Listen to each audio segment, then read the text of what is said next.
I stared at Mark Davidson across his mahogany desk, maintaining a neutral expression as he delivered the news with barely concealed satisfaction. His words hung in the air between us.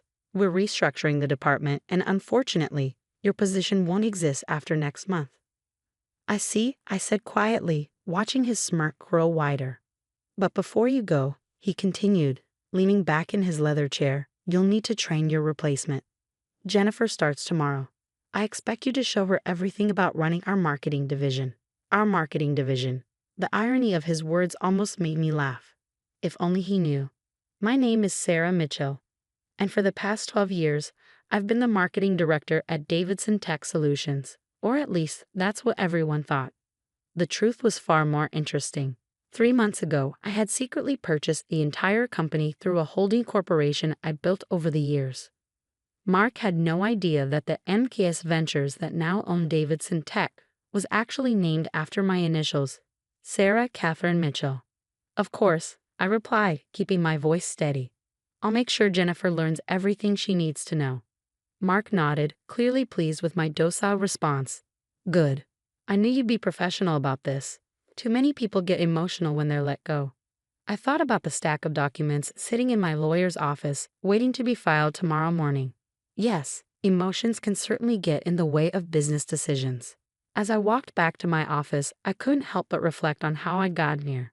12 years ago, I'd started at Davidson Tech as a junior marketing associate. Back then, the company had been run by Mark's father, Robert Davidson, a brilliant businessman who saw potential in everyone, regardless of their gender or background. Under Robert's leadership, I'd flourished. He'd mentored me, challenged me, helped me grow from an eager rookie into a seasoned professional. When he promoted me to marketing director 7 years ago, he told me something I'd never forget. Sarah, success isn't just about making money. It's about building something that matters. But 3 years ago, Robert had passed away suddenly, leaving the company to his son. Mark had immediately started dismantling everything his father had built. The inclusive culture, the emphasis on innovation, the focus on employee growth. All of it replaced by a toxic environment of favoritism and short-term profit chasing.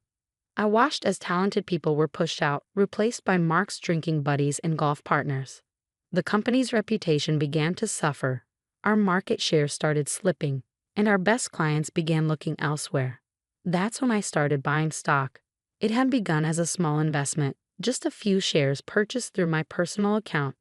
But as Mark's mismanagement continued, more shareholders started selling. I created MKS Ventures as a holding company and began acquiring larger blocks of shares, always staying just under the threshold that would require public disclosure. 3 months ago, when one of the major institutional investors decided to sell their entire stake, I saw my opportunity. Through a complex series of transactions orchestrated by my lawyer, James Chen, MKS Ventures acquired controlling interest in Davidson Tech Solutions. He still doesn't suspect anything. Maya, my best friend and the company's head of HR, asked later that afternoon. She was one of only 3 people who knew the truth about MKS Ventures. I shook my head, organizing files on my desk. Not a clue. He's too busy congratulating himself on hiring Jennifer away from our biggest competitor. Maya snorted. You mean the competitor that's been losing market share for the past 2 years? The one that's about to be investigated for financial irregularities? The very same. I smiled, thinking about the stack of research I had on both Jennifer and her former employer. Mark thinks he's making a power move. He has no idea what's actually happening. When are you going to tell him? Tomorrow morning. James is filing the paperwork first thing, and then we're calling an emergency board meeting. I paused, looking at the photo on my desk. Me and Robert Davidson at the company's 10th anniversary celebration. It's time to put things right. Maya nodded, understanding in her eyes. Robert would be proud of you, you know. You're not just saving his company, you're making it better. I felt tears prick at my eyes but blinked them away. There would be time for emotions later. Right now, I had work to do. The next morning, I arrived early. Jennifer was already waiting in the lobby, dressed in an expensive suit that screamed corporate climber. Her resume had looked impressive at first glance, but I knew better. I'd done my homework. Jennifer, I greeted her warmly. Welcome to Davidson Tech. I'll be showing you the ropes over the next few weeks. She barely concealed her condescension as she looked me up and down. That's very kind of you. Mark has told me all about the changes he's planning to implement. I bet he has, I thought, leading her to my office. Well, why don't we start with our current marketing strategy? I'm sure you'll find it enlightening. For the next 2 hours, I walked Jennifer through our campaigns, our client relationships, and our future plans. She interrupted frequently, making suggestions that showed she had no real understanding of our industry or our market position. These retention strategies seem very old-fashioned, she said, gesturing dismissively at a presentation I created. In my experience, aggressive acquisition is much more effective than maintaining existing relationships. I made a note on my pad. Her attitude was confirming everything my research had suggested about her previous employer's troubles. At 10 a.m., my phone buzzed. A text from James. Papers filed. Board members notified. Meeting set for 11. Jennifer, I said, standing up, I'm afraid we'll have to cut this morning's training short. There's an emergency board meeting I need to attend. She looked surprised. Board meeting. But Mark didn't mention. No, I smiled. I don't suppose he did. I left her to my office and made my way to the conference room. Mark was already there, face red with anger as he talked on his phone. What do you mean, emergency board meeting? I'm the CEO. I have to approve any board meetings. He looked up as I entered, covering the phone with his hand. Sarah, what are you doing here? This is for executives only. I know, I said calmly, taking a seat at the head of the table. That's why I'm here. Before he could respond, other board members began filing in. I recognized most of them. The old guard who had served under Robert, gradually pushed to the sidelines by Mark over the past 3 years. James Chen arrived last, carrying a thick folder of documents. He nodded to me as he took his seat. What's going on here? Mark demanded, looking around the room. I didn't authorize this meeting. No, I said, standing up. I did. The room fell silent as James began distributing documents to each board member. 3 months ago, I continued, my voice steady, MKS Ventures acquired controlling interest in Davidson Tech Solutions. As of this morning, that acquisition is complete and fully documented with the SEC. Mark's face went from red to white. MKS Ventures. But that's my company, I finished for him. Named after my initials, Sarah Catherine Mitchell. The board members were reading through the documents now, murmurs of surprise and understanding filling the room. This is impossible, Mark sputtered. You're just a marketing director. You can't afford to buy a company this size. I thought about the years of careful investment, the long nights spent studying financial reports, the strategic planning that had led to this moment. Actually, Mark, I can. And I did. I opened my own copy of the documents. Now shall we discuss the future of Davidson Tech Solutions? The look on his face was everything I'd imagined it would be, a mix of shock, rage, and dawning comprehension. But this wasn't about revenge. This was about something much more important. I pulled out Robert Davidson's old photo from my folder and placed it on the table. Your father built this company on principles of innovation, integrity, and respect for every employee. It's time to return to those values. Mark stood up abruptly, his chair scraping against the floor. This is ridiculous. I'll have my lawyers look into this immediately. There's no way this takeover is legal. James Chen cleared his throat. I assure you, Mr. Davidson, everything is perfectly legal. I've personally overseen every transaction. Would you like to see the documentation of how Ms. Mitchell acquired the shares? I watched as James methodically laid out the paper trail, every stock purchase, every filing, every legal document that proved MKS Ventures' legitimate acquisition of Davidson Tech Solutions. As you can see, James continued, his voice professionally neutral, Ms. Mitchell now owns 51% of the company's shares. The board has been called today to vote on new leadership. Mark's face contorted with rage. You sneaky little. I'd choose your next words very carefully. I interrupted, my voice cool. The board is watching. And they were. Every member sat alert, documents in hand, watching the drama unfold. Many of them had worked with Robert, had seen the company's decline under Mark's leadership. Members of the board, I said, standing to address them directly, for the past 3 years, we've watched this company lose market share, valuable employees, and most importantly, its identity.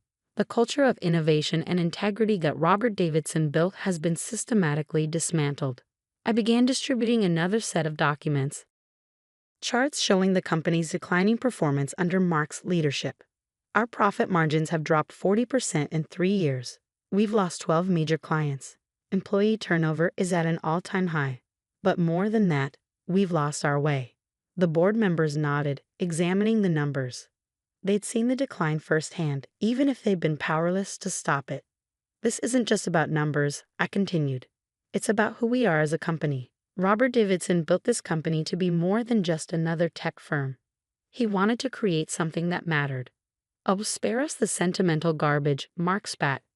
Business is about profit, not your precious feelings about my father. A board member, Janet Chen, no relation to James, spoke up. Actually, Mark, business is about sustainable growth and strong leadership. Something we haven't seen much of lately. Others began nodding in agreement. The tide was turning. I moved to vote on new leadership, Janet said firmly. I second the motion, another board member added. Mark looked around wildly, realizing he was losing control. You can't do this. I'm a Davidson. This is my company. No, I said quietly.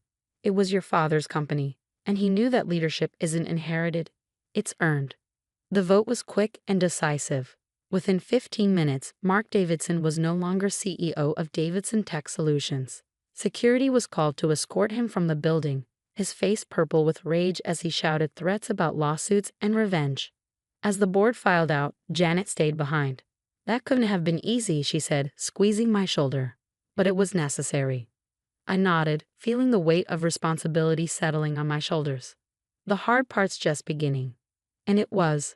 The next few weeks were a whirlwind of activity. First, there was Jennifer to deal with. She'd been hired by Mark specifically to replace me, but her contract hadn't been finalized. After a brief conversation where I outlined my concerns about her previous employer's practices, she decided to pursue other opportunities. Then came the task of rebuilding. Maya and I worked late into the night, reviewing personnel files, identifying talented employees who'd been sidelined under Mark's leadership. Look at this, Maya said one evening, pulling up a file. Thomas Chen in engineering, he's been passed over for promotion 3 times, despite having multiple patents and excellent performance reviews. Let's set up a meeting, I replied. We need people like him in leadership positions. Slowly but surely, we began to reshape the company. I reinstated the mentorship program Robert had started. We revived the innovation lab that Mark had shut down. Most importantly, we started rebuilding the culture that had made Davidson Tech special. A month after the takeover, I sat in what had once been Mark's office, now significantly redecorated, reviewing our progress with Maya. Employee satisfaction scores are up 30%, she reported, and we've had 3 former employees reach out about coming back. I smiled, thinking about the changes we'd made. The office felt different now, more energetic, more alive. People weren't afraid to share ideas or raise concerns. But not everything was smooth sailing. Mark, true to his word, had his lawyers examine every aspect of the takeover. They found nothing irregular, but the scrutiny was stressful. Then there were the industry rumors he tried to spread, suggesting the company was unstable under new leadership. We answered those rumors with results. Within 6 months, we'd not only stabilized our market position but begun to grow again. Innovation, once stifled, flourished. New products were developed, new clients signed. 1 year after the takeover, I stood in front of the entire company at our annual meeting. The auditorium was packed. We'd hired over 100 new employees in the past year. When Robert Davidson founded this company, he had a vision, not just of creating successful products, but of building something meaningful, a place where innovation and integrity went hand in hand. I paused, looking out at the sea of faces. Some had been there under Robert's leadership, others were new, but all shared the same sense of purpose. For a while, we lost sight of that vision. But today, we're back on track. Our profits are up 45% from last year. Our employee satisfaction is at an all-time high. But more importantly, we're making a difference. I gestured to the screen behind me, showing our latest project. A collaborative effort between our tech team and local schools, helping bring STEM education to underprivileged communities. This is what success looks like, I continued. Not just numbers on a spreadsheet, but real impact on real people's lives. After the meeting, Maya found me in my office, staring at Robert's old photo. "He would be proud, she said softly. I nodded, touching the frame gently. "I hope so. Sometimes I wonder if I did the right thing, taking over the way I did." "Sarah," Maya said firmly, "you didn't just take over. You saved this company. Look at what you've built." She was right. In the past year, we'd done more than just restore the company. We'd made it better. Our technology was more innovative, our culture stronger, our impact greater. The photo on my desk wasn't just of Robert anymore. Next to it sat a new one, taken at our last company picnic. Hundreds of smiling faces, all part of something bigger than themselves. That evening, as I prepared to leave the office, I received an unexpected email. It was from Robert's widow, Margaret. "Dear Sarah, I've been watching what you've done with the company this past year. Robert always said you were special, that you understood what Davidson Tech was really about. He was right. Thank you for keeping his dream alive and for making it even better. With gratitude, Margaret." Tears pricked at my eyes as I read her words. This was why I'd done it, not for revenge against Mark, not for personal gain, but because some things are worth fighting for. The next morning, I arrived early as usual. The office was quiet, but not for long.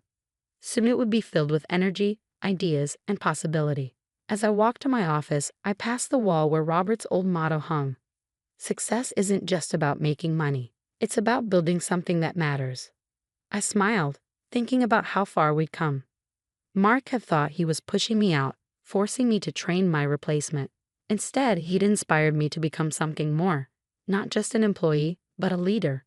Not just a marketer, but a visionary. Sometimes the best revenge isn't revenge at all. It's proving that you were right all along, that integrity, innovation, and respect aren't just nice words on a wall, but principles worth fighting for. As the office began to fill with employees, I heard the familiar buzz of creativity and collaboration. This was Robert Davidson's real legacy, not just a successful company, but a place where people could grow, innovate, and make a difference. And now it was my legacy too.